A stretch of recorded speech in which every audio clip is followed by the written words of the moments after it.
Sí. ¿Estoy con cámara? Sí, sí. Ah, bueno. Sí. Muy buenas tardes. ¿Se escucha?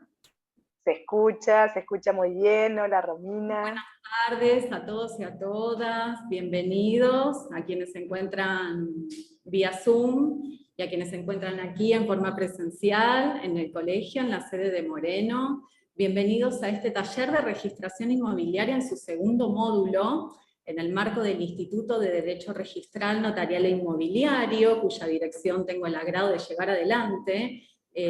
Hoy abordaremos los requisitos para la confección de los oficios rogatorios e inscripción en los casos específicos de las sucesiones, las subastas, usucapión, y por último abordaremos la cuestión del oficio ley 22.172 y los requisitos que surgen de esa ley para la presentación de los documentos en el registro.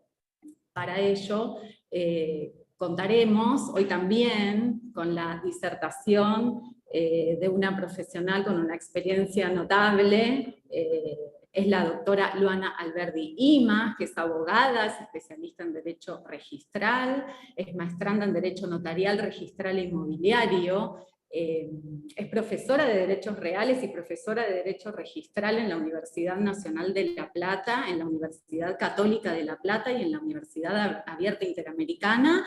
Así que, doctora Luana Alberdi Imas, te damos la bienvenida. Muchas gracias por estar presente y acompañarnos.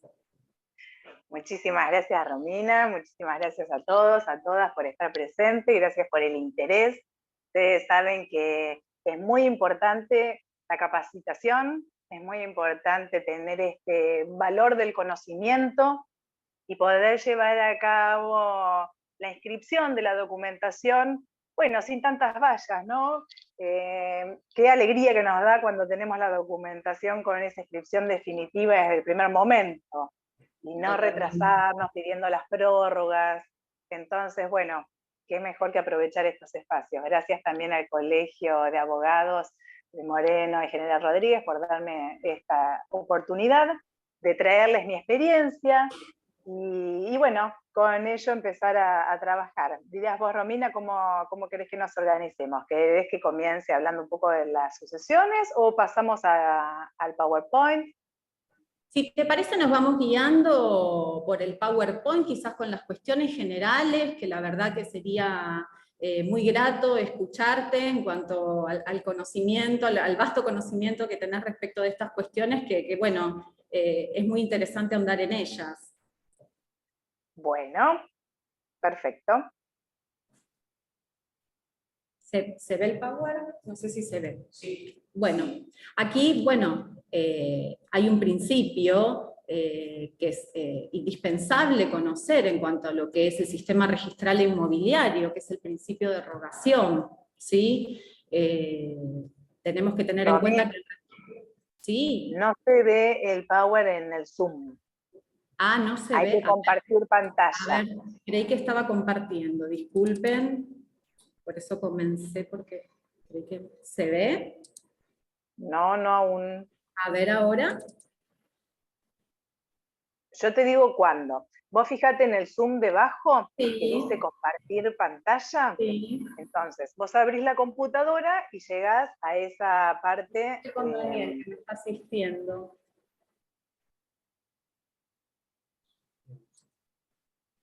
Acá dice Patricia que sí se ve. Ah. A ver, y cómo no yo. ¿Qué pasó? Ah, bueno. Estoy chequeando las filminas a ver si avanzan. Sí.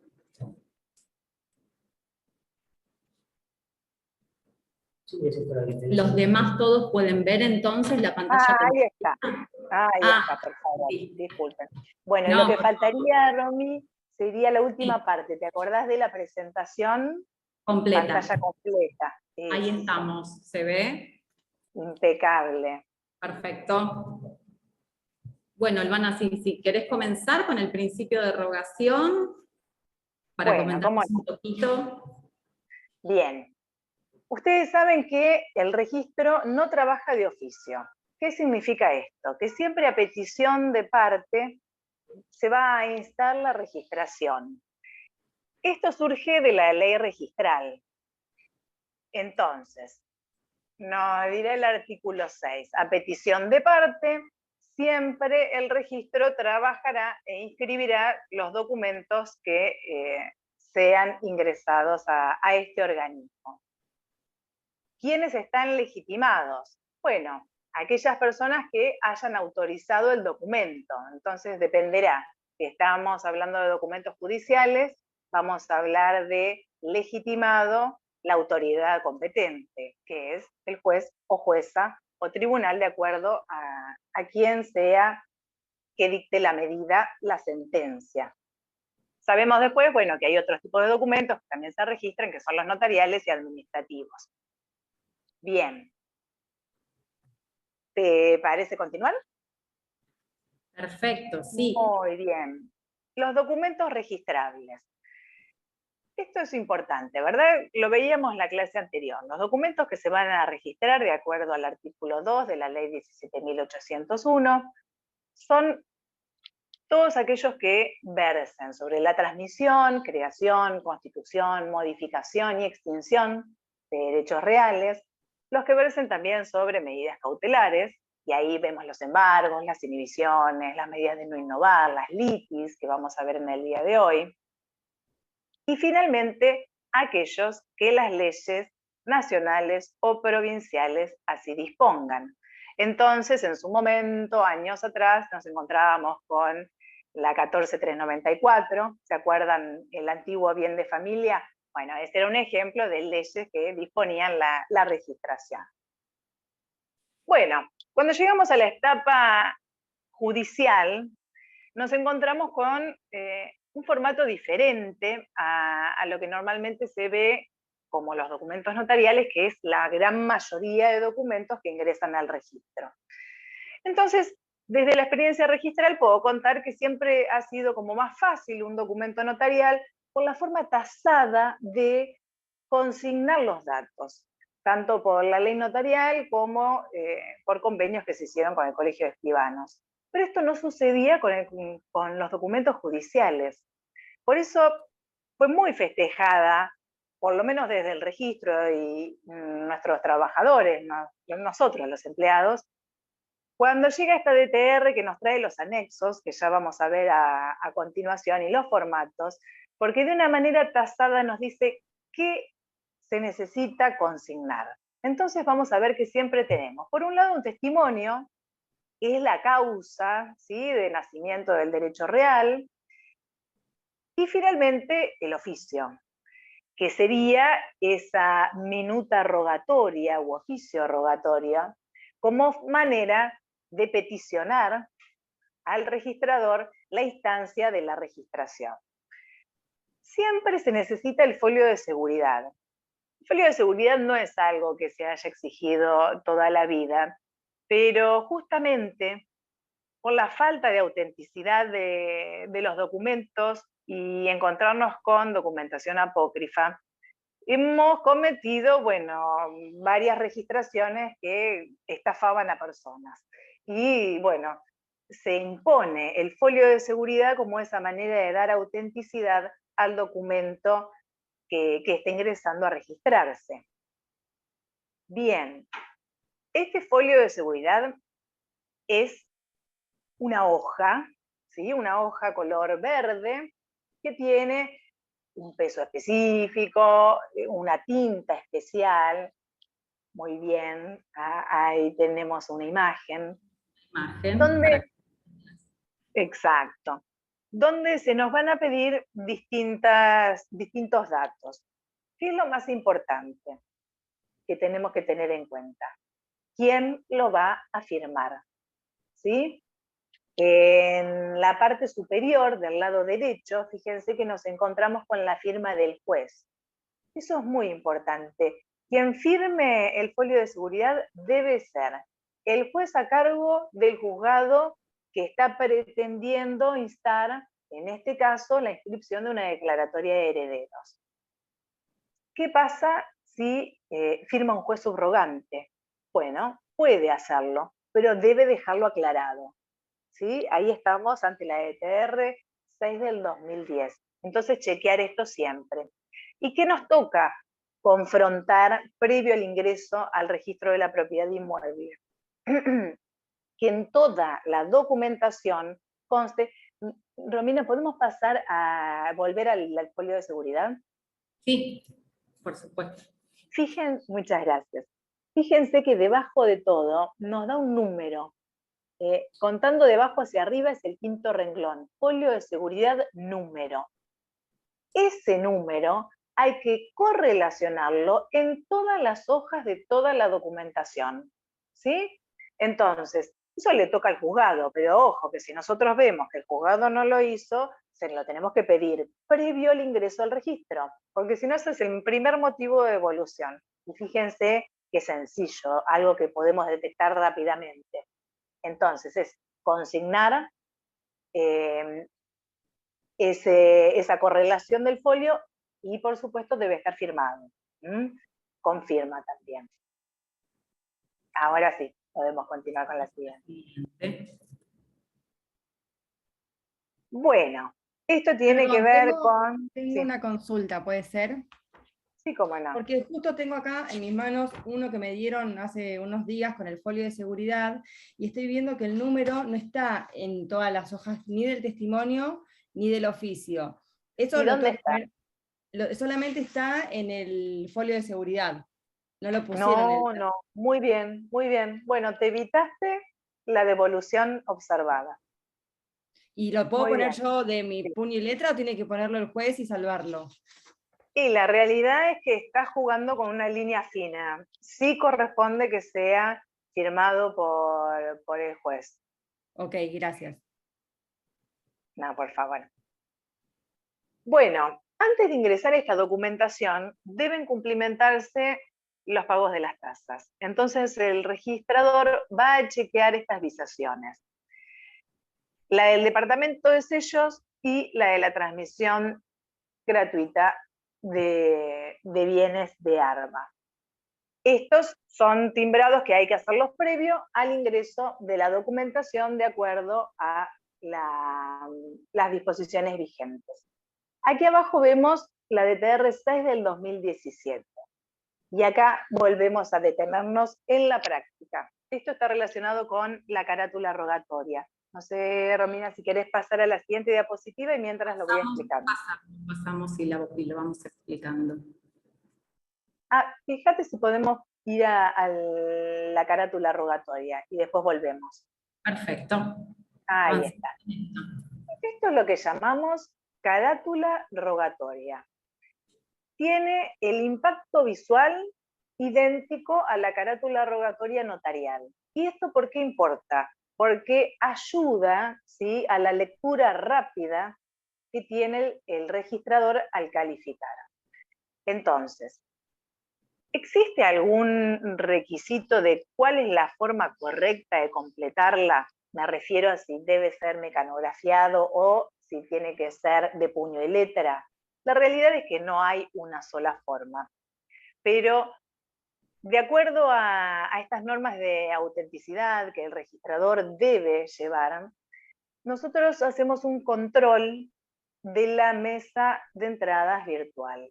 ¿Y cuál es ese control? Confrontamos que la carátula del juicio esté en la MED. Entonces, si chequeado que ese juicio existe, que existe la orden de inscripción, recién ahí comienza el íter inscriptorio, ¿sí? Sin el sello que diga que sí consta en la MED o que no consta en la MED, eso se traba. Entonces, ¿qué hay que hacer para que sea esta vez rápido para los profesionales? Somos los abogados y abogadas quienes estamos a cargo de esta tarea, aunque es sencilla, pero lleva su tiempo. Entonces, hacerlo de manera mecanografiada. ¿Qué sucede si le es imposible? Porque, por supuesto, a veces tenemos solamente un bolígrafo y hay que hacerlo rápido. Bueno, con letra imprenta, ¿sí? A los fines de que sea legible, porque, bueno, siempre ayuda, es una manera entre profesionales de colaborarnos. Ahora sí, si querés, retornamos a las diapositivas anteriores. Anteriores, aquí habíamos quedado. Entonces, muy bien, repasamos. Para la inscripción de una declaratoria de herederos, con partición o sin partición, se necesita el testimonio acompañado de folio de seguridad que esté correlacionado en cada una de las hojas y el oficio rogatorio. Oficios que se necesitan, uno por inmueble. Atentis, porque a veces tenemos la compraventa de una casa, pero esa casa está asentada sobre 2 lotes, ¿sí? Entonces, de todas maneras, aunque esté unificado por el uso, es necesario realizar 2 oficios por separado. Bien, bueno, acá nos encontramos con esta DTR que les comentaba hoy, la alegría que nos dio a los registradores y registradoras su sanción, ¿no? La 14 del 2016. Entiendo que quizás para los profesionales que están fuera del registro es una, bueno, una valla, podemos decir, administrativa, si quieren. Bueno, se cambian las formas y hay que adaptarse a las nuevas estructuras, pero sinceramente colabora muchísimo para la registración, sobre todo la registración definitiva, porque ustedes ya saben cuáles son aquellos datos que deben consignarse. Bien, entonces, ¿qué debe constar? Y esto hay que chequearlo siempre. ¿Qué debe constar tanto? Si querés podemos pasar de diapositiva, en testimonio como en oficio. Recuerden que el oficio son las breves notas que se extraen del testimonio, de acuerdo al principio registral de inscripción. Entonces, ¿qué es importante? Que esos datos estén tanto en el testimonio como en el oficio. ¿Bien? Entonces, datos a tener en cuenta que deben consignarse. Si estamos hablando de la persona, nombre y apellido. Si tiene 2 apellidos, ambos apellidos. Si no consta el apellido de casada en el DNI, ojo, no consignarlo, porque nos vamos a encontrar con una técnica antigua de registración donde a la mujer se le agregaba siempre el apellido de casada. Ojo, porque en las sucesiones, si no lo tenemos de esa manera, no es necesario reproducir la técnica registral, ¿sí? Ya moderno, el nombre y apellido tal como figura del DNI. La nacionalidad, el estado civil, el grado de nupcias, si está casada, casado, cuál es el nombre y el apellido del cónyuge. Si es soltero, hay que consignar los datos filiatorios, nombre y apellido tanto de la madre como del padre. Existen casos donde del padre no se sepan datos, entonces se puede consignar no consta, no así de la madre. Luego, la proporción de dominio o condominio, ya veremos cuál es el caso, ¿verdad? Pero es importante tener en cuenta, y este sí es un error frecuente, siempre debe hacerse por fracciones. Y ustedes dirán, bueno, pero es indistinto, de todas maneras se comprende, y yo les voy a dar el porqué, el fundamento de las fracciones. En el registro trabajamos 1.200 personas. 1.200 personas, que de aquellas 1.200 somos 70 profesionales u operadores jurídicos. Entonces, los técnicos, las técnicas, pueden no tener conocimiento acabado de matemáticas. Entonces, si nosotros podemos enseñarles una técnica que es por medio de las fracciones, se aprende. Si enseñamos esta manera, esta otra y esta otra, bueno, ahí ya entramos en posibles dificultades. Entonces, la capacitación siempre se ha hecho y también se ha reflejado de manera legal a través de números fraccionarios. Bien, esta diapositiva nos indica, importante, que la declaratoria de herederos no es título, ¿sí? No causa estado. Bueno, acá les voy a contar un poco de historia del registro de la provincia de Buenos Aires y también historia de la Argentina. Cuando Buenos Aires aún no formaba parte de la Argentina y hablábamos de la Confederación, como condición para unirse, ¿sí? Hablamos ya del 1800, la condición de Buenos Aires fue preservar los puertos, ¿sí? Y sobre todas las cosas, preservar las leyes que ya estaban vigentes en la provincia de Buenos Aires. Esa es la condición que es aceptada por la Confederación y se unen por el Pacto de San José de Flores. Pero claro, tiene sus consecuencias. Se respetaron aquellas leyes que eran las cédulas españolas, por eso, por ejemplo, conocemos que el Banco Provincia no depende del Banco Central, como gran excepción y única excepción, y por eso también finalizaban las sucesiones con la inscripción de la declaratoria de herederos, al estilo español. Ahora, la provincia de Buenos Aires era la única. Fíjense que la partición es el método común, ordinario, que vemos en cualquiera del resto de las demarcaciones, el resto de las provincias. No así en Buenos Aires. Bueno, la razón es histórica, ese era el fundamento. Entonces, desde la provincia de Buenos Aires sí consignábamos números fraccionarios. Esto es lo que ha llevado a que distintos doctrinarios pensaran y debatieran. Bueno, pero ¿nace un condominio o no nace el condominio? ¿Qué tenemos cuando sucede esa situación? Hoy podemos decir, con la sanción del nuevo Código Civil y Comercial de la Nación, que no nace un condominio, ¿bien? Y que debe terminarse la registración con la sucesión con una partición. Ahora, ¿de qué estamos hablando? ¿Será nulo ese asiento registral, esa declaratoria de herederos que no tiene partición? No, no. Y esto es importante para traer seguridad tanto hacia las nuevas declaratorias que se registren como las anteriores, ¿verdad? Porque más de uno, más de una ya debe tener registrada alguna sucesión y entonces, bueno, a no tener miedo. ¿Por qué? ¿Por qué? Porque si bien no ha tenido ese efecto partitivo, y tenemos a favor que la jurisprudencia en ningún caso se expidió en contra hasta ahora, hay una forma nueva de sanearlo, que es una vez que se transmite ese inmueble. Entonces, con la transmisión, bueno, ahí sí se puede agregar que tiene efecto partitivo, ya sea a través de una venta y que se repartan el dinero, es decir, esa partición en la especie. Lo importante es que se consigne que tiene ese efecto partitivo.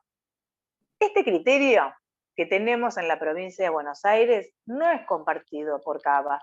Y entonces es importante que sepan, porque si trabajan con el registro de Cava, bueno, ahí es diferente. Allí, de hecho, no le van a consignar fracciones.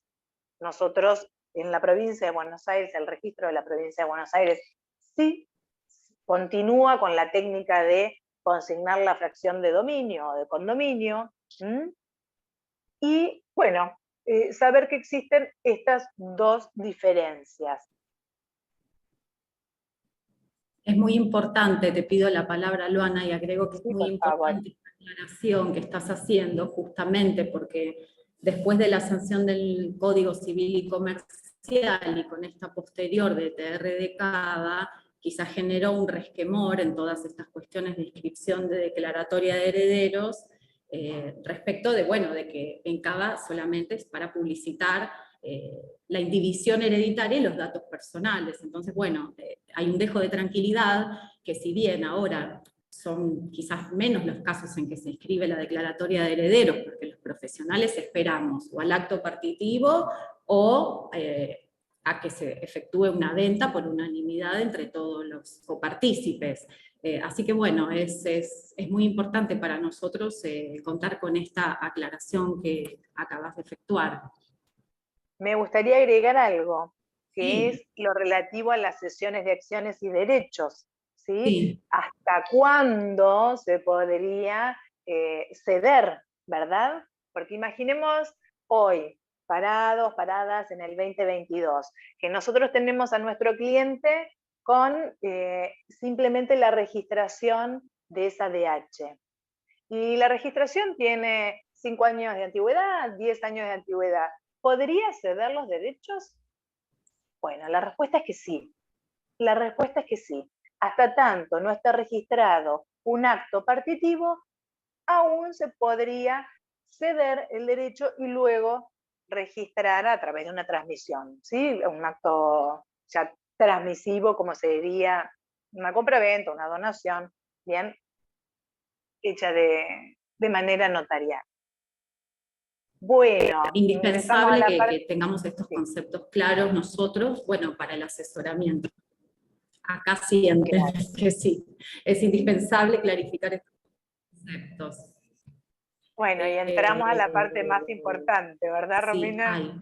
estoy con conexión inestable, me parece, y a Luana está medio, no la escucho.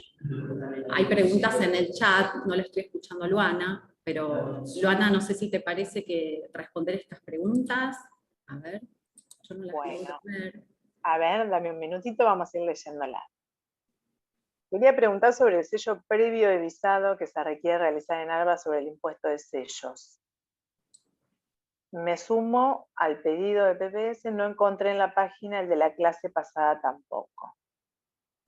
Ah, bueno, Bueno, ahora lo vamos a pasar todo. Si quieren pueden, hasta que tengamos el blog del instituto, hago un paréntesis, pueden colocar en el chat sus teléfonos, sus celulares y vamos tomando nota porque hay un grupo del instituto armado y bueno, pueden formar parte y ahí vamos a ir subiendo todo hasta que contemos con el blog del instituto. bueno, y el tema relativo al visado de ARBA, realmente no podemos ahondar más porque ya eso no es registral, ¿sí? Es netamente de ARBA, de otro organismo. Eso debe estar previamente visado. ¿Mm? Tienen que llevar el testimonio original. Bueno, continuando. Hago un paréntesis en esta cuestión, Sí, cómo Luana, no. que yo tal como pasado, sí, que me comprometía después que armemos una jornada respecto de todas estas cuestiones de ARBA, sellado, el visado previo, etcétera, que como bien decís, no hacen a la charla de hoy, pero me comprometí desde el instituto a generarla. Impecable, muy bien. Bueno, entonces, pasamos a qué datos se necesitan para registrar la sucesión a Wittgenstein. Bueno, en realidad más o menos son lo mismo, ¿no? Para la sucesión a Wittgenstein como la testamentaria. ¿Qué tenemos que tener en cuenta en la testamentaria? Bueno, siempre debe constar el auto que ordena la aprobación de ese testamento. ¿Bien? Y si ha sido realizado de manera o instrumentado de manera notarial, hay que consignar siempre el número de escritura, el escribano autorizante, el registro de ese escribano o escribana, el partido al que pertenece, y luego la parte pertinente, ¿verdad? ¿Quién es el cedente? ¿Quién es el cesionario? Y perdón, en el testamento.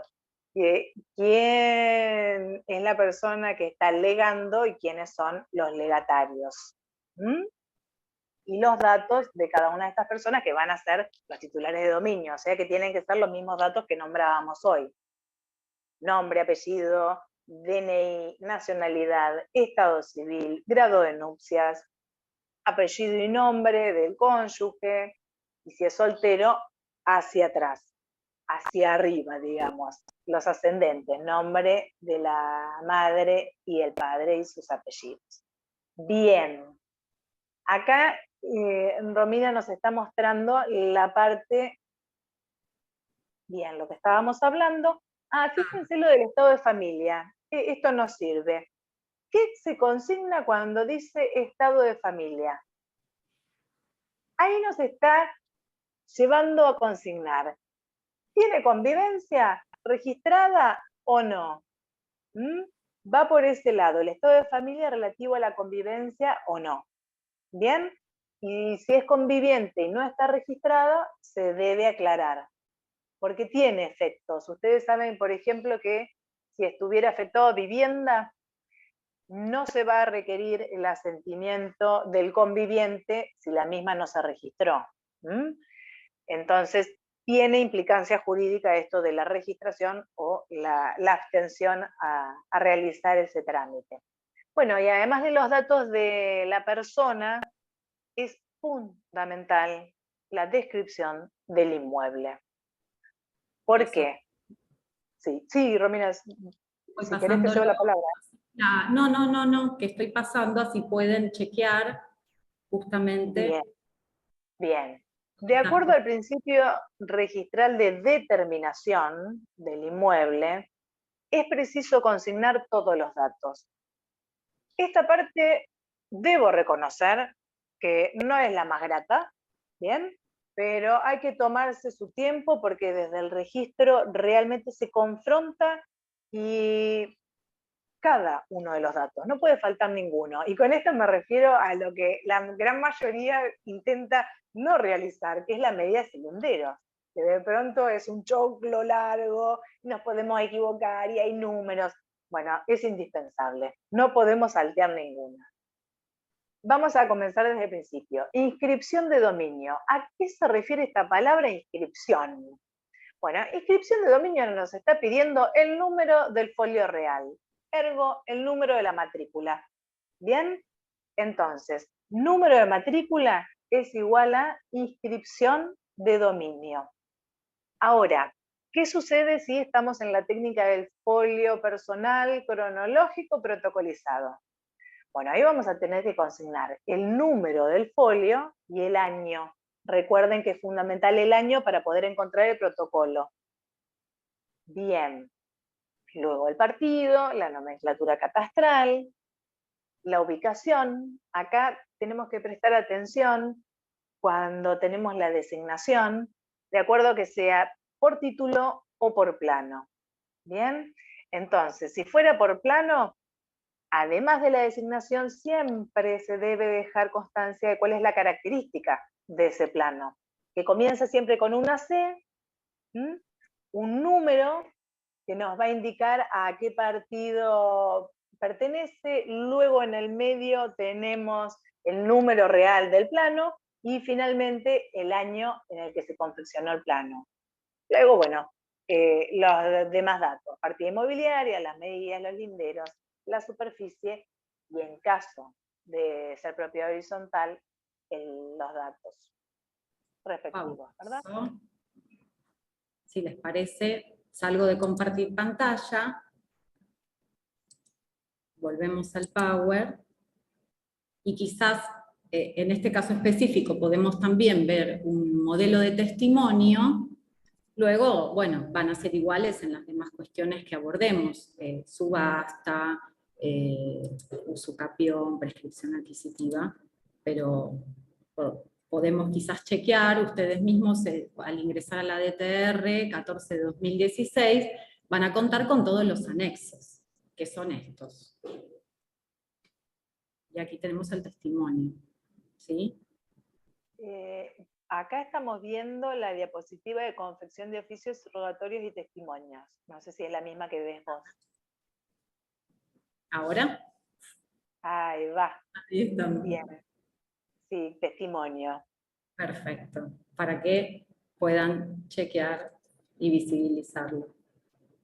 Recuerden siempre que es fundamental la orden de inscripción. Ese auto completo debe estar siempre. Ese y uno que nos importa mucho, que conste que se cumplió con el artículo 21 de la ley de nuestros honorarios, ¿sí?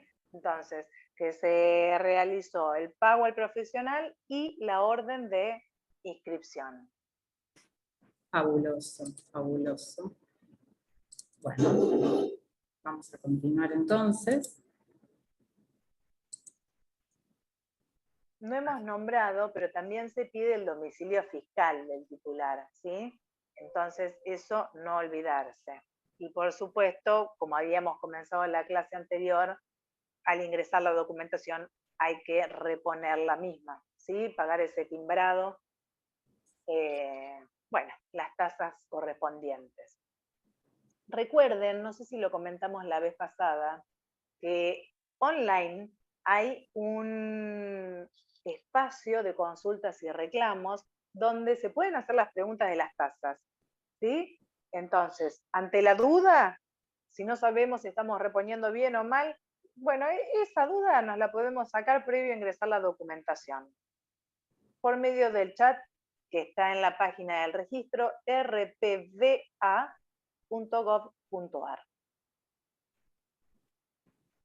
Fundamental interactuar con el registro y quitarnos todas las dudas. Como bien dijimos, es muy expeditivo y responden efectivamente. Son los efectos positivos de la pandemia, los positivos. Sí. Los positivos. Exacto, todo lo tecnológico aceleró este tipo de cuestiones.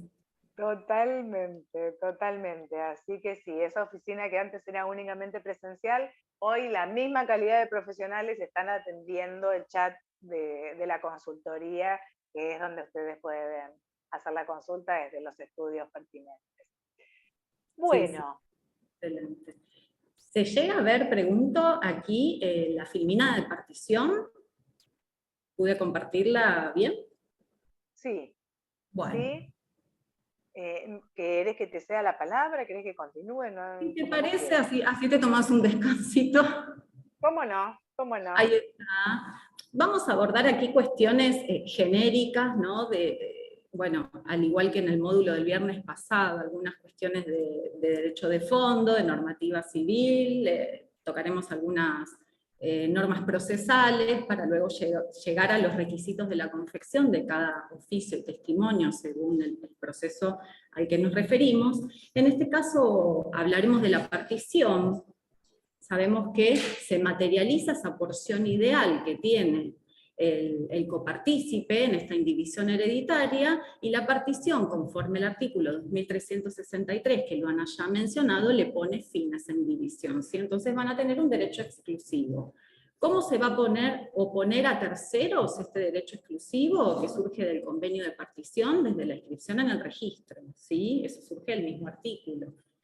Y nuestro código prevé distintos modos de hacer la partición, que si bien nosotros ahora vamos a hacer hincapié en lo que es la mixta, bueno, mencionamos que puede ser total o parcial, según se incluyan o no todos los bienes que existan en el acervo, puede ser provisional, es decir, si la indivisión continúa y solamente los herederos pactan el uso y goce, en su defecto será definitiva, se incluyen todos los bienes y lo hacen poniendo fin a la indivisión.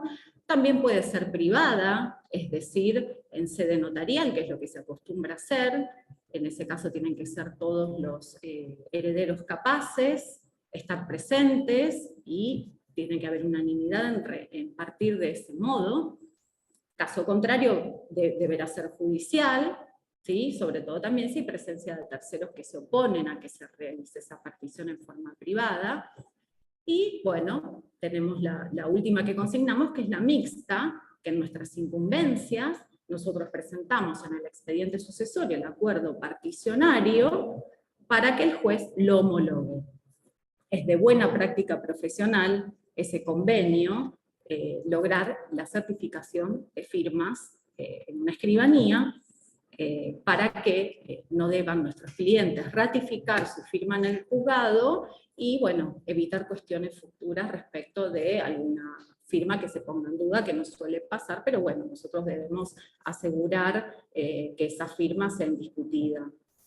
Para lo que es la confección del oficio rogatorio y el testimonio en un proceso sucesorio donde ya se dictó declaratoria de herederos y se presentó este acuerdo particionario y se homologó, tenemos que transcribir la declaratoria de herederos, el auto que ordena su inscripción, el auto que homologa el acuerdo particionario y que ordena inscribir el mismo. Aquí tenemos, bueno, están generados como hipervínculos, así que cuando tengan en su poder el PowerPoint, más allá de que acceden en la web a la DTR 14 del 16, pueden acceder hasta al oficio y al testimonio, que bueno, tienen todos los datos que Luana mencionó, digamos, a nivel genérico, con esta cuestión específica de la homologación del acuerdo y la inscripción del mismo. ¿Hay alguna duda respecto de partición? No sé si en el chat alguien quiere hacer alguna pregunta, o desean que continuemos ya con prescripción adquisitiva. Aquí hay una consulta. Sí. Si el resultado no es favorable a los niveles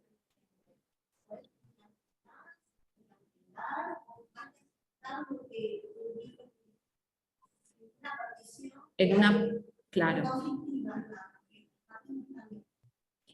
Preguntan si en una partición judicial se puede solicitar la nulidad o hay que aceptar indefectiblemente lo que diga el perito partidor, ¿sí? Y en ese caso no, todos los copartícipes tienen derechos a ver, se va a hacer valer su derecho y pueden plantear la nulidad de la partición. De hecho, está en el código prevista la nulidad de la partición, ¿sí?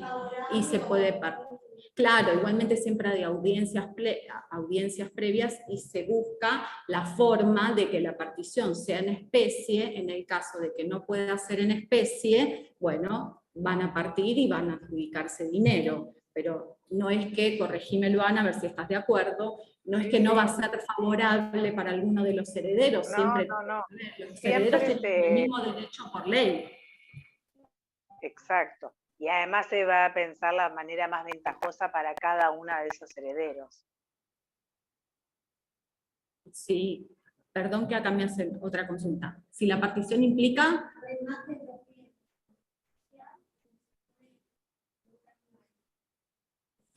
Sí, claro, siempre se preguntan si sí o sí es por remate judicial una partición o No, si al revés. no, Si la quieren venta, lo explicamos en 2 segunditos.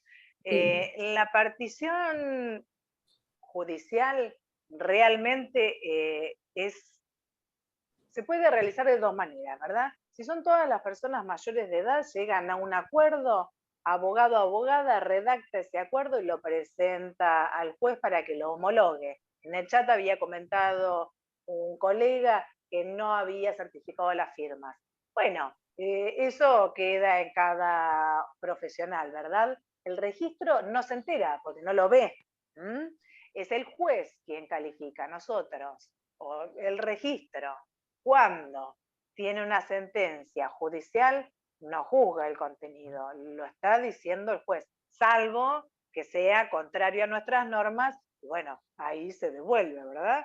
Nuestras normas, me refiero a las disposiciones técnico-legales vigentes. Me importaría repasar algo que no habíamos nombrado, que a esta documentación siempre debe acompañársela con el certificado catastral completo. Y cuando digo completo, me refiero a una nueva forma que hay desde hace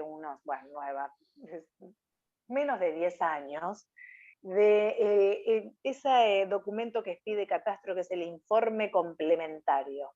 Ojo con el informe complementario, porque como su nombre lo indica, está complementando el certificado.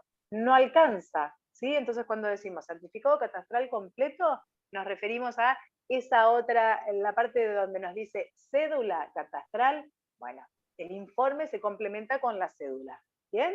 Entonces eso es importante también chequearlo que esté completo. Bien. Y en cuanto a la partición, bueno, lo que veníamos diciendo, si es el juez quien lo ha autorizado, muy bien. Todos y todas sabemos la importancia que tiene la sentencia y la fuerza de la sentencia judicial. Bueno, si estamos de acuerdo, pasamos entonces a lo que es la prescripción adquisitiva como forma de adquirir un derecho legal. Real, perdón. Bien. Bueno, podemos ver en la diapositiva un poco de lo que es el derecho de fondo, ¿verdad? La distinción entre la prescripción breve, la prescripción larga. ¿Cuál es la diferencia entre cada una de ellas y cuál vamos a ver nosotros, verdad? ¿Cuál se ve normalmente? La prescripción larga. ¿Por qué? Porque los requisitos son menores, porque no requiere de título. ¿Bien? Cuando estamos ante una prescripción breve, se requiere justo título, buena fe, más el paso del tiempo corto de 10 años. Ahora bien, este justo título, definido en el 1902, ¿qué nos dice? Aquel que emana de una persona que no tiene o capacidad o que no está legitimada al efecto. Entonces, ¿cuántas veces vieron una prescripción adquisitiva breve? Ayer lo hablaba en la facultad con mis estudiantes. ¿Cuánto hubiera querido que un profesora me lo hubiera dicho más fácil en vez de tener que hacer la investigación? Seguramente no lo han visto.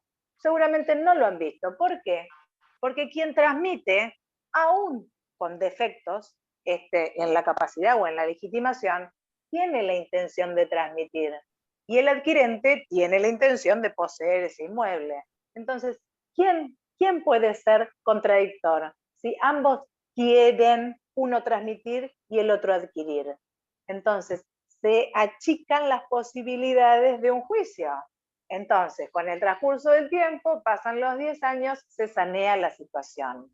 Bueno, existe la situación donde se puede advertir que estamos ante un justo título. Sí, sucede. En ese caso, saben que los derechos reales se convalidan, no así la inscripción. La inscripción no tiene efecto convalidante, pero una cosa es la inscripción registral y otra cosa son los derechos reales. Entonces, se puede convalidar con un acto, una escritura ratificatoria de aquel acto. Más allá de esto, que es un poco para contarles la situación, pasemos a la que sí vamos a ver nosotros, que es la prescripción adquisitiva larga.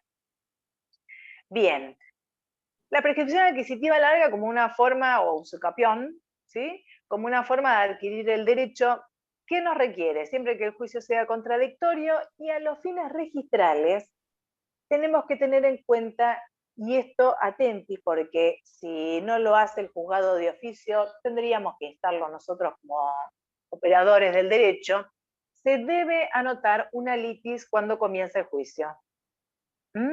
Para que se conozca que existe esta prescripción adquisitiva, bueno, y un juicio que derivará o no en el reconocimiento de ese derecho real.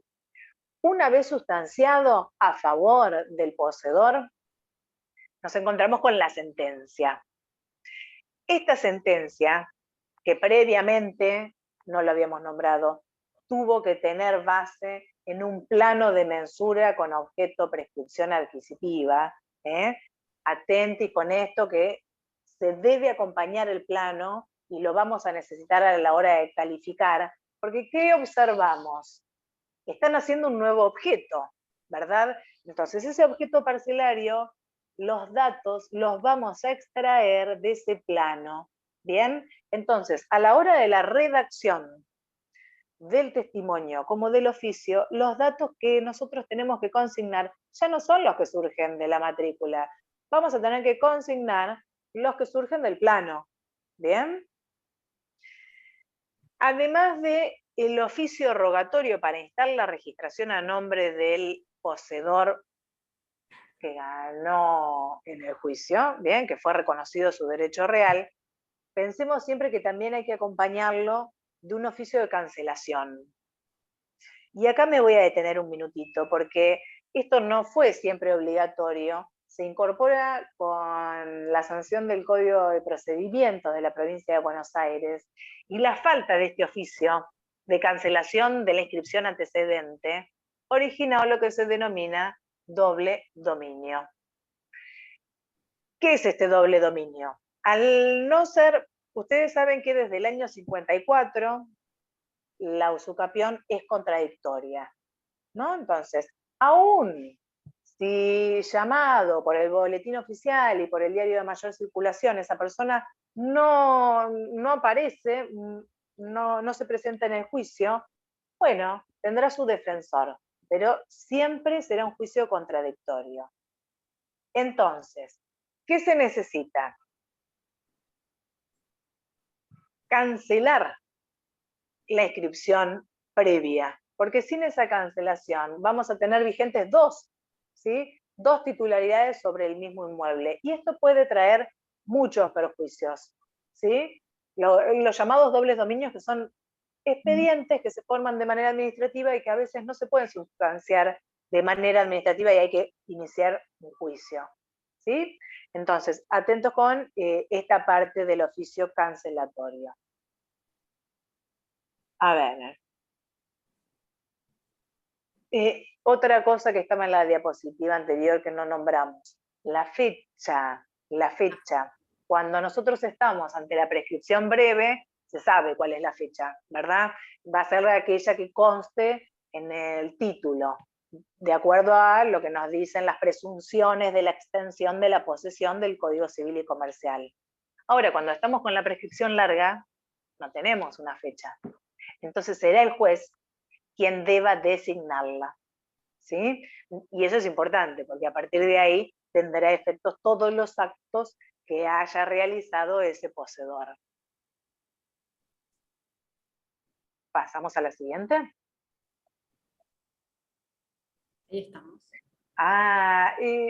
Muy interesante. Esto lo hemos debatido en la maestría. Si se admite o no el tracto abreviado cuando se registra la prescripción adquisitiva. Si bien es engorroso como técnica, la realidad es que sí se permite y sí se realiza, ¿sí? Entonces, ¿saben a qué nos referimos con tracto abreviado? Simplificar un asiento registral y dos actos consignarlos en un mismo asiento registral. Entonces, tener la prescripción adquisitiva y recién cuando transmite, ¿sí? Registrar esta prescripción. Eso sería como una excepción y además no atinente a nosotros, abogados y abogadas. Veamos, testimonio. El testimonio será el título y contendrá. Bueno, acá vamos a volver a repasar los datos que venimos nombrando siempre, ¿verdad? Identificar al adquirente con los datos que ya hemos señalado, son los mismos. Individualizar el inmueble. Y acá es importante, fíjense que muy bien lo señala la diapositiva. El deslinde según el plano. Entonces, ¿de qué estamos hablando? De la nueva documentación. ¿Qué sucede? Hay un... Se van a reír con esto, porque esto es muy, muy registral. Hay un lema que es plano mata título. ¿Y qué queremos decir con esto? Que es la forma rápida de enseñar a los técnicos. Una vez que se confeccionó un plano, todos los datos que teníamos de acuerdo a título, que siempre han sido más confusos, ¿sí?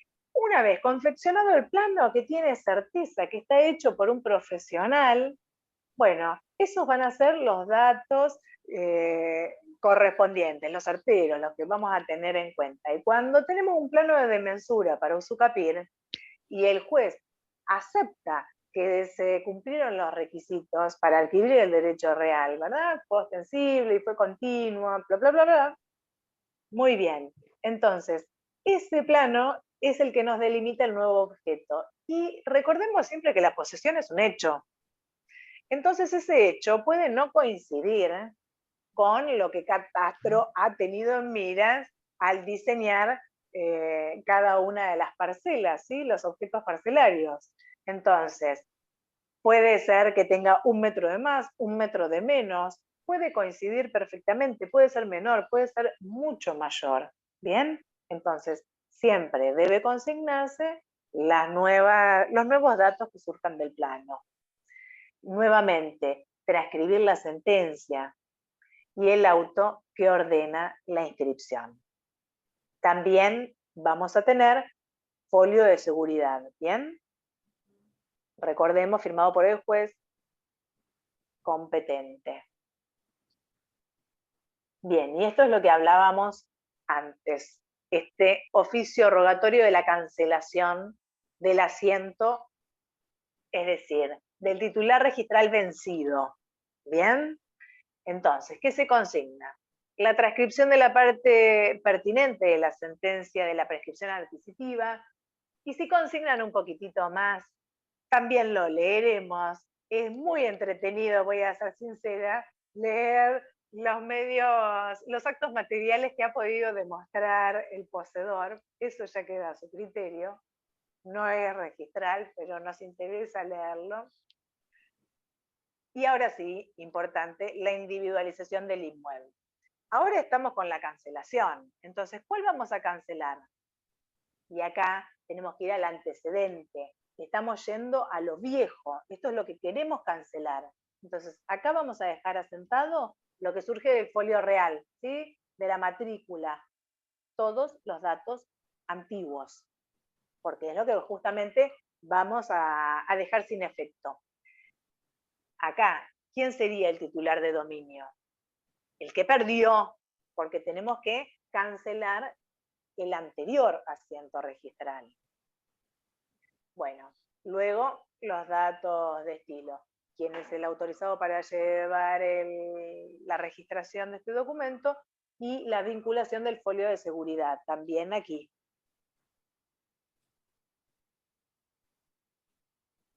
Pasamos a la otra diapositiva. Ahí estamos. Algo que no hemos nombrado del folio de seguridad, que es importante que ustedes puedan chequear, que no se permite ningún raspado, menos liquid paper, ¿sí? Entonces, si hay algún error, se tiene que testar, que se vea bien, que sea visible, qué es lo que no queremos que diga y qué es lo que sí se quiere decir, y que esté salvado. Confirma y sello nuevamente. Bien. Perfecta la aclaración, sí, sí, para tenerlo en cuenta. Son esas cositas que no nos dice nadie y después nos lo devuelven. Entonces es importante que quede dicho. Sí. Totalmente. ¿Te parece? Ana, te agradecemos por estas aclaraciones. Por favor. Si no hay preguntas específicas de lo que es prescripción adquisitiva, continuamos con subasta. No veo el chat, pero quizás Luana vos puedas, no sé si alguien tiene alguna consulta. No las hay, no las Hola, hay. buenas tardes. A ver, Bueno. escuchamos. Buenas tardes. Sí, yo justo estoy con el tema de una adquisición, una prescripción adquisitiva larga de 5 Ajá. lotes. Bien. 5. Bien. 2 sobre una calle 5 y que se 3 sobre la unifican otra. ok. O sea que al Ahora menos... bien, Sí. el señor tendrá que hacer un plano de mensura por cada lote o lo van a obligar a hacer un solo plano de los 5 lotes. La Eso pregunta era lo que viene... yo te quería preguntar yo. Dame un minutito que te lo contesto y continúas. ¿Te parece? Sí, por favor, sí. Ahí apago mi micrófono. Depende. No, por favor, quédate que vamos a resolverlo juntas. Depende de cómo se realice esa posesión. Si la haces de manera individual y entonces respetó cada uno de los inmuebles, tendrá que hacer uno por parcela, pero si esos 3 lotes están unidos y edificó en el medio, al costado tiene una pileta y al otro lado tiene el parque donde juegan sus hijos e hijas. Entonces, eso es uno, ¿verdad? Con el plano obtendremos un inmueble. De todas maneras, no nos olvidemos que quien confecciona los planos son los agrimensores, que tienen ese nexo directo con las leyes locales, porque esto sí es importante, ¿no? El agrimensor es quien va a tener la palabra más autorizada para decirnos si se podría en esa localidad, en ese partido, tener esas dimensiones. Claro, a lo que voy es que si él tuviese que unificar, por ser moreno, ¿no? Le permitirían una sola vivienda, porque no tiene agua ni cloacas. Entonces, de acuerdo a la densidad y al código de edificación, le van a permitir una sola casa en 5 lotes. En cambio, si le permite el registro tomar lote por lote, por más que sea de pronto más caro para esta persona, porque va a tener que hacer 5 planos diferentes, va a poder hacer a futuro una vivienda en cada lote. No, pero acá hay un error. No es el registro el que permite o no permite. Nosotros simplemente registramos el documento que ingresa. Y qué importante lo que comentás, porque esto nos ayuda a sacarnos estas dudas, ¿verdad? Siempre va a ser el agrimensor, que es el primer profesional que se encuentra con ese objeto. Para nosotros son 5. Si vos sabés que son 5 inmuebles, imagínate que desde el registro son 5 siempre también. Entonces, dependerá de cómo confeccione ese agrimensor el plano. Si son 5 lotes y hay 5 planos, para el registro son 5. Si se hace uno solo porque no hay calle que divida esos inmuebles, será uno solo. Si se confeccionan 2, eso es de acuerdo a la posesión y es a lo que pueda demostrar el adquirente, bueno, o el poseedor, vamos a llamarle, el poseedor, y lo que confeccione el agrimensor, ¿sí?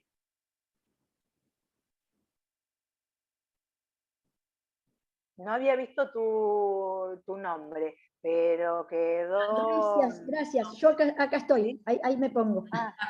Bueno, perfecto. A ver si me... No sé si Porque me... es importante lo que estás diciendo. Sería muy importante que tenga esa posibilidad de los 5 lotes, ¿sí? Y desde el principio, para evitar después la idea es esa, una subdivisión. Eso, consultarlo con el agrimensor. agrimensor. No le da. Pero No le da claro, no le dan los metros de frente. Ese es el problema. Hoy por hoy son 12 metros de frente los que permiten, y los lotes tienen, los que están sobre una calle, 10 cada uno. O sea que tiene 30 metros, pero si después a futuro los quisiera subdividir, en vez de 3 lotes le salen 2. 2 de 15. Eso realmente hay que charlarlo siempre con el agrimensor, a ver si a él se lo aprobarían, ¿no? Porque el paso previo antes de que llegue al registro es siempre la aprobación de ese plano de usucapión. Que les comento que no se comunica al registro. Nosotros nos noticiamos de que existe ese plano cuando el profesional, la profesional ingresa a la documental. Claro. Solamente ahí. Perfecto. Muchísimas gracias. No, por favor. Bueno, no tenemos más consultas de usucapión. Si les parece, continuamos con subasta, con este proceso tan específico, ¿sí? Muy bien. Bárbaro. Donde aquí tenemos una cuestión que hay que tener en cuenta respecto de lo que es el título y el modo con lo que contará el adquirente en subasta, ¿sí? Porque la transmisión del dominio se realiza en sede judicial, es decir, va a constar en el expediente, y son subconstancias, lo que obra en el mismo. Vamos a tener el título, y el modo es el mandamiento que entrega la posesión, es decir, que de esta forma ya se cumple con título y modo. Cuando hay una subasta, tenemos que tener en cuenta, y esto nosotras lo consignamos para recordarlo, que hay un embargo previo. Y según la etapa procesal, ese embargo va a ser o preventivo o ejecutivo. Será preventivo si estamos en un proceso de conocimiento, ¿sí? Donde nosotros tenemos que acreditar la causa de la obligación. Será ejecutivo si si surge de un título que trae aparejada la ejecución. En esos dos casos, en ambos casos, el artículo 1009 determina que se puede contratar, ¿sí?, sobre los bienes registrables que posean embargo. Pero cuando ya el embargo pasa a ser ejecutorio, es decir, cuando ya estamos en presencia de un auto de subasta, el inmueble ya no puede ser objeto de contratación, ¿sí? Es decir, que para la mayoría de la doctrina, ese auto de subasta que se ordena implica el desapoderamiento del demandado respecto de ese bien. Y para que tengan en cuenta que también existe, aquí la colocamos, la subasta administrativa, que es en el marco de la ley 9434 del Banco Provincia. Esta ley regula la venta del remate de un deudor del banco, ¿sí? Aspectos que hay que tener en cuenta respecto de la subasta, que nos pareció muy interesante que se tengan presentes para lo que es el ejercicio de nuestra profesión.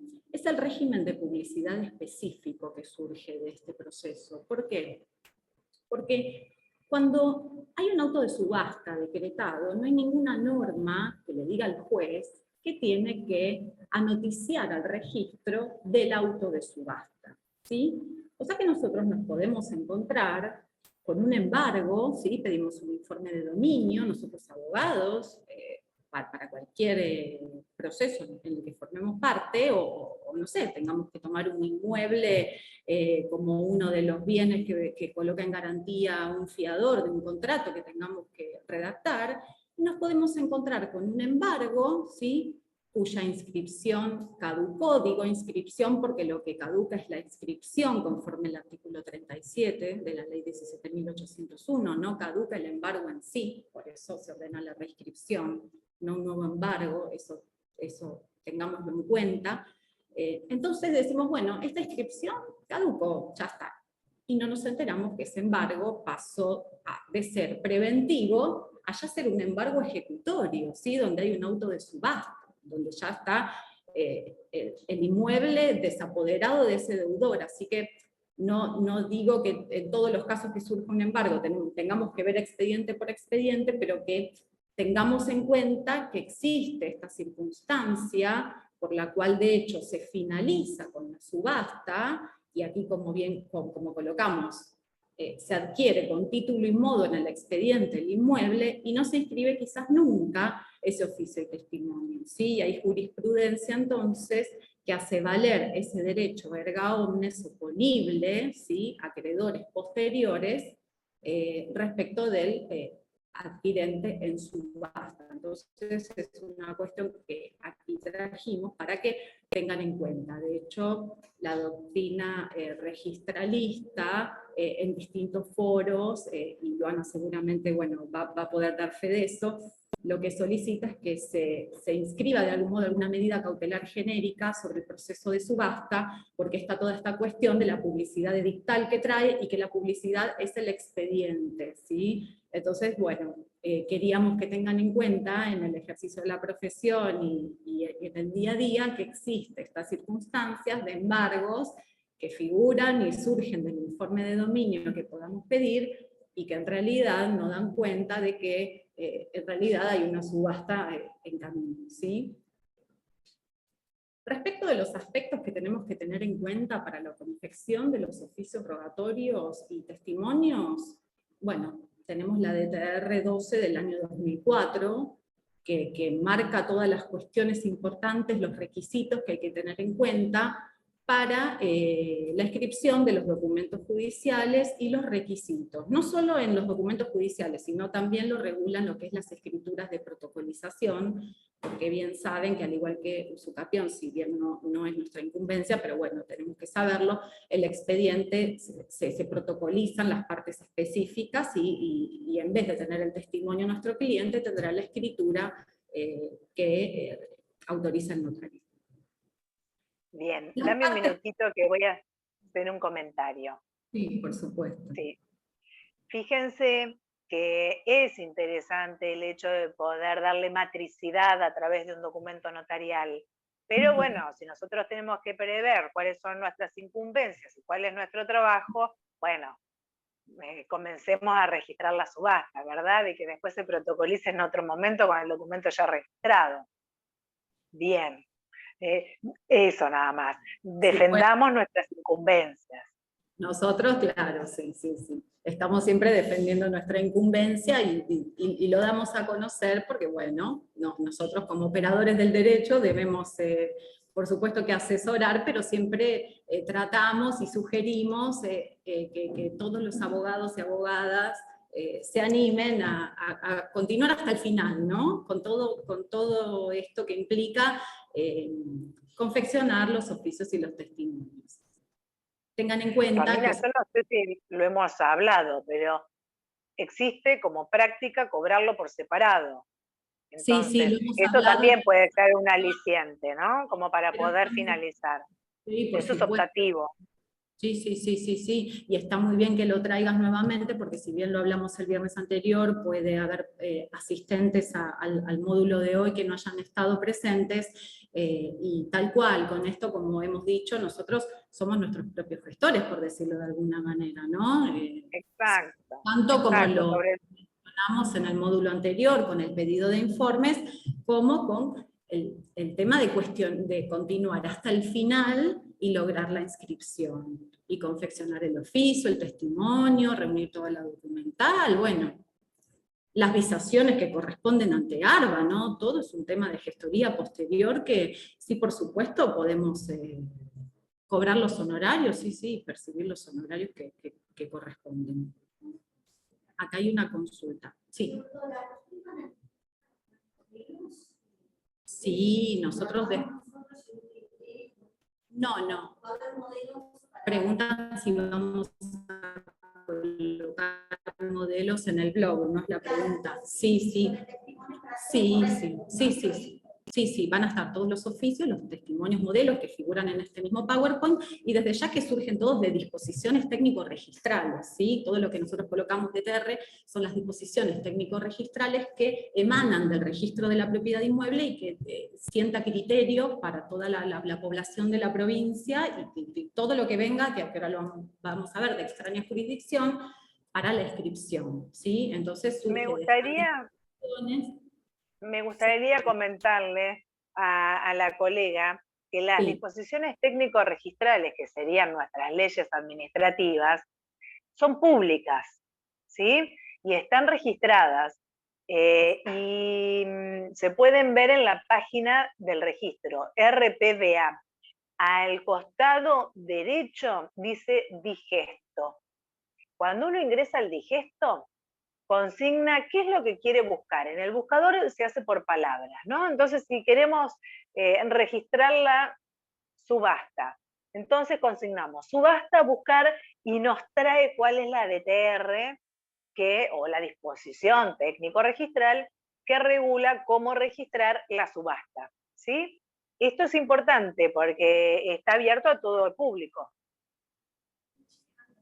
Muchas gracias. Bueno, acá preguntan sobre el valor de los honorarios. Eso ya, no sé, desconozco, me parece que no lo podemos tasar nosotras desde una clase, ¿verdad? Desde un taller. Sí, pero preguntarlo, y animarse entre colegas. Sí, por supuesto. Así es. Bueno, si les parece, vamos a mencionar entonces las partes pertinentes que se deben consignar al momento de confeccionar, que es el auto que ordena la subasta, es ese desapoderamiento, el momento del desapoderamiento del que hablábamos, el auto que aprueba la subasta, el auto que otorga la posesión, y en los documentos judiciales, el auto que ordena la inscripción. También tengamos en cuenta, y surge de la misma DTR 12 del año 2004, ¿qué sucede con las medidas cautelares? Ya sea las anteriores o las posteriores al auto que ordena la subasta. Por eso esta fecha es tan importante, ¿sí? Y por eso es que se requiere desde el ámbito registral esta medida genérica donde se anoticie. Porque de la misma DTR surge que las medidas cautelares que se anotaron con anterioridad al auto que ordena la subasta se levantan solamente con una orden judicial respectiva, ¿no? Porque si no, por supuesto que se estarían afectando derechos de terceros. Y las medidas cautelares que son posteriores al auto que ordena la subasta, ¿sí? Que es un poco lo que hablábamos del tema de la publicidad y los acreedores posteriores a este deudor, el RPI, el registro, las desplaza y lo comunica al juzgado oficiante. Tengan en cuenta un paréntesis, que el juez, antes de decretar la subasta, solicita que le presenten informes. Sí. Solicita que le presenten los informes de dominio, los informes de inhibición, si hay deudas propter rem, es decir, de expensas, ¿sí? Entonces, de toda esa documentación que se presente, si hay acreedores que son anteriores, se los llama a la subasta para que se presenten, hagan valer su derecho, entonces se verá según el grado de preferencia que tengan, si es un acreedor hipotecario, bueno, si es un acreedor quirografario, pero es decir que no es que un solo deudor hace la subasta y no, para no afectar derechos de terceros va a surgir de toda la documentación, ¿sí? Si hay acreedores anteriores, para que por supuesto hagan efectivo su crédito, su cobro, con la subasta. Y en el caso de que haya algún acreedor inhibiente, ¿sí? Es decir, que haya trabado, que haya solicitado la traba de una inhibición respecto de la persona, ¿sí? Se le hace saber que solamente al efecto de materializar la venta. Otra cuestión que también citamos aquí, que hace referencia a la subasta administrativa, es que el artículo 7 exceptúa de las ejecuciones especiales provenientes de leyes especiales la DTR, o sea que no se aplica en lo que es subasta administrativa. No sé si hay alguna consulta respecto de esto, si no pasamos a la siguiente. Acá hay una consulta. ¿Cómo? Sí. Si ve que a unos acreedores como que ya está prescrito, que no corresponde, que a defensa diciendo a este sí le debo, pero no tendría que estar en la subasta por tal y tal motivo. Si hay un embargo anterior, preguntan porque no sé si se escuchó a quienes están por Zoom. ¿Qué sucede con los acreedores anteriores si el deudor tiene el derecho de decir a este le debo, a este no le debo, cuando se presentan? En realidad, el juez va a llamar a todos. Exacto, y el juez va a oficiar a otros juzgados. ¿Sí? Seleccionar quién realmente tiene derecho. Exacto, por eso se presentan todos y el juez va a oficiar incluso a otros jueces que son los que hayan decretado un embargo en otro proceso, respecto del mismo inmueble.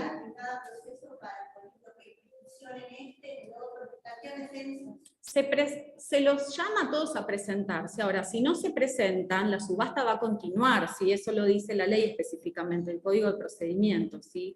Estamos quizás ahondando mucho en el detalle, pero sí, por ejemplo, si hay una hipoteca que grava, ¿sí?, el inmueble porque garantiza un crédito y surge, se lo llama al acreedor hipotecario, pero si ese acreedor hipotecario no se presenta, la subasta continúa, ¿sí? Continúa. Lo único en que lo va a perjudicar al acreedor hipotecario es que no puede solicitar que la base de la subasta sea mayor. No sé si con eso respondí. Bueno.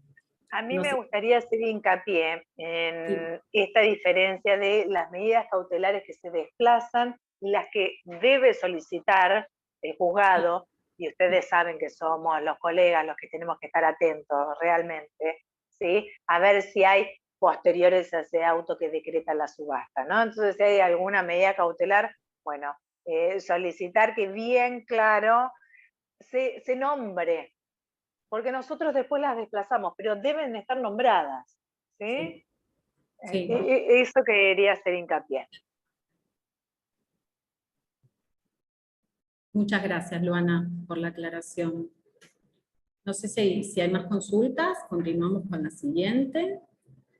Igual, bueno, aquí vamos a ahondar un poquito en los modelos, ¿sí?, que son los que figuran en la misma DTR, son los anexos que forman parte, ¿sí?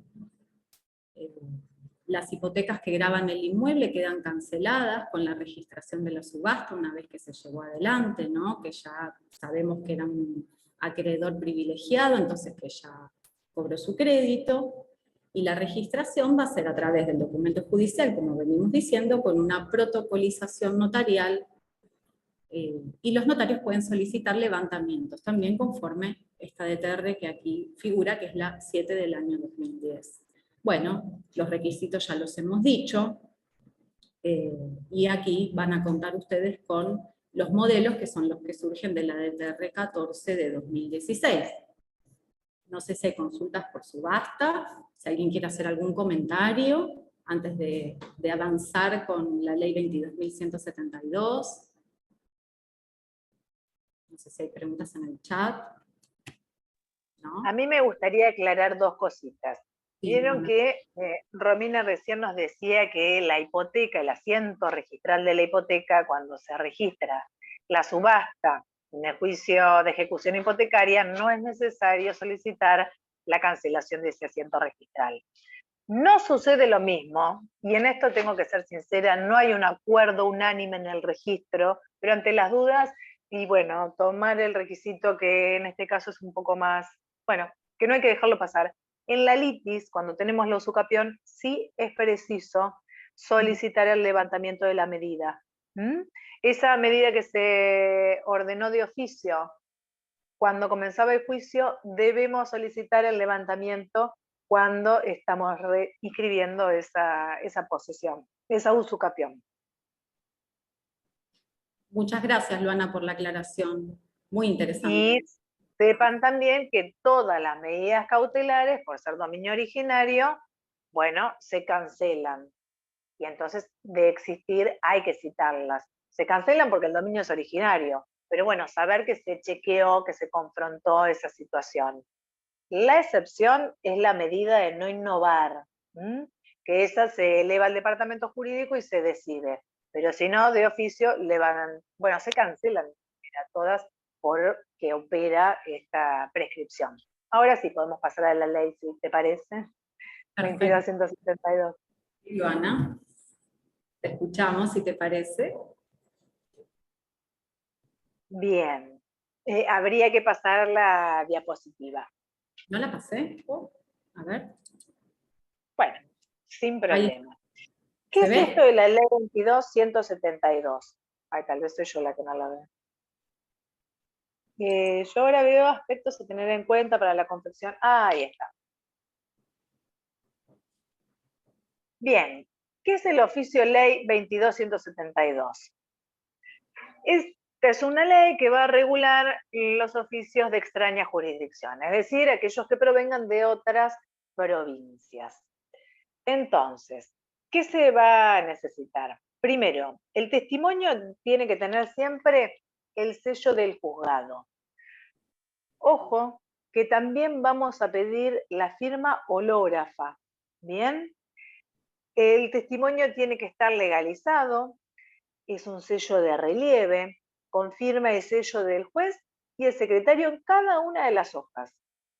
La rogatoria tiene que estar firmada y sellada por el profesional autorizado o atenti, el testimonio debe autorizarse al profesional, y también se pueden sustituir esas facultades. Esto también es importante. No hay un modelo específico, se hace en una hoja 4 común, pero de sustituirse las facultades se debe dejar constancia. ¿Sí? Si no trabaja más este abogado y comienzan ustedes a trabajar, bueno, que se deleguen las facultades a determinada persona. Esto lleva también la avisación de la caja de previsión del Colegio de Abogados. Y, a ver, ¿qué más? Esta DTR, la legalización 2 del 2003. Esto tiene que ver con una organización que tenemos junto con los colegios de abogados, ¿sí? Y entonces hay una oficina en el registro donde se lleva la documentación y ahí hacen la constatación y agregan una foja que le da este requisito para cumplimentar esta DTR 2 del 2003. Se impide ingreso de documentos sin sello especial de agua. Ah, ese es el otro. El sello en forma de flor. También tiene un cierto relieve, es un sello de agua, ¿sí? Que bueno, son todos mecanismos para lograr la autenticidad de la documentación. Acá lo importante, que es la devolución más común, es el problema que tenemos con los juzgados, que se está trabajando mucho con la firma digital. Sin embargo, no tenemos aún firmado ningún convenio, y ustedes saben que la firma digital es un contenido que está encriptado, entonces para poder leerlo se necesita de un tercero que nos decodifique esa documental. Bueno, al no estar suscrito a ningún convenio aún, no tenemos la decodificación, así que ingresa como un documento más con firma hológrafa. Acá tenemos lo que es un folio de seguridad, ¿sí? Con la avisación. Esto que ven en la pantalla se tiene que reiterar cada vez que ingresa la documental. Si salió observada y subsanamos ese defecto, bueno, hay que volver a solicitarlo. Cada una de las veces que ingresa el documento. Se observa que tenga la fecha de entrada de ese día igual a la del folio de seguridad de la Caja de Previsión Social. Bueno, qué interesante conocer el funcionamiento interno y bueno, y saber de estas cuestiones, porque quienes se encuentren matriculados, por ejemplo, y litiguen en Cava, van a tener que cumplir con estos requisitos y tengan que presentar alguna documentación a registrar en Provincia de Buenos Aires. Así que es totalmente interesante y saber que ante cada cuestión o cada observación hay que presentarlo. Desde ya muy interesante. Bien. No sé si alguien tiene algún comentario o alguna pregunta. Aprovechemos que contamos con Luana. Acá hay una pregunta. Sí. ¿Qué pasa si una persona firma con su firma digital desde otro país? ¿Tiene que necesariamente ser autógrafa social por el tema de la firma digital? Porque ahora se puede firmar desde distintos países. Claro, preguntan el tema de la firma digital desde otros países, pero eso menos recuerden que necesitamos la apostilla o apostille, o sea, menos de menos. Claro, esto tiene que ver con el significado de lo que es la firma digital. ¿Sí? Cuando la persona que firma encripta ese contenido y entonces en vez de tener los caracteres como podemos leer nosotros, casos particulares y específicos, digo por ejemplo, y se cambian a todos modelos numéricos que desconocemos, ¿cómo hacemos para leerlo? Acá no es falta de voluntad, ¿sí? Es falta de acuerdos políticos. Sí, requiere convenios, requiere mucha cuestión de autenticación, es todo un tema. Y certificaciones posteriores, ¿no? También. Hay otra cosa. Sobre el tema del registro de propiedad, la proyección para el certificado de registro de la blockchain. Esa red se creó con si el registro integra la convención de red de blockchain, de esta nueva tecnología. No.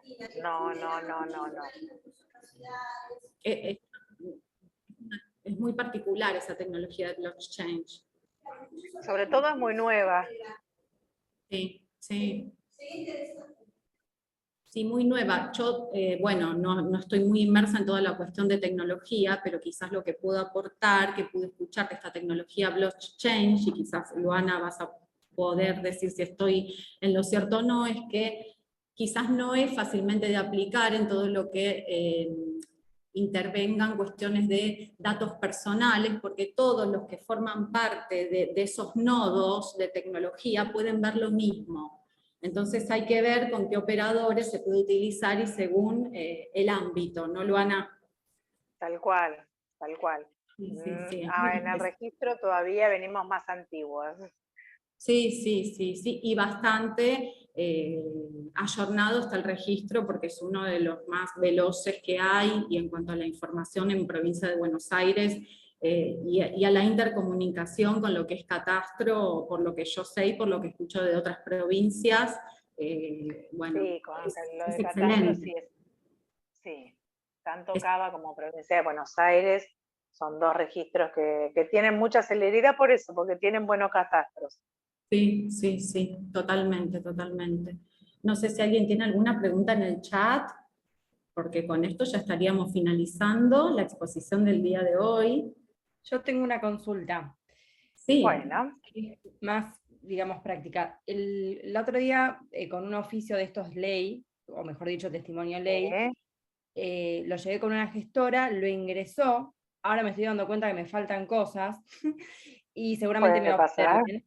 Entonces lo que quiero saber es, yo tengo un número, y creo que me habían dicho en la página que podía hacer el seguimiento, y las dos preguntas que tengo, yo quise ingresar con el número que tengo y no, me dice como que no existe el número de expediente, entonces quería saber cuál es el número que se tiene que tomar para entrar y fijarse El ahí. número de trámite, nunca es número de expediente, el número de El trámite, número de es el que trámite, tenés ok, que consignar. ¿Sí? Empieza con 01.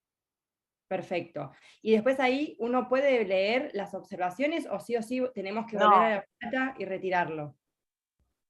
no hay forma de leerlo. Se puede saber si está en proceso o si ya se registró, pero no se puede ver la observación. Y tampoco me entero si hay observaciones, tengo que volver y preguntar si no dice registrado. Tal cual. Ok, gracias. De nada.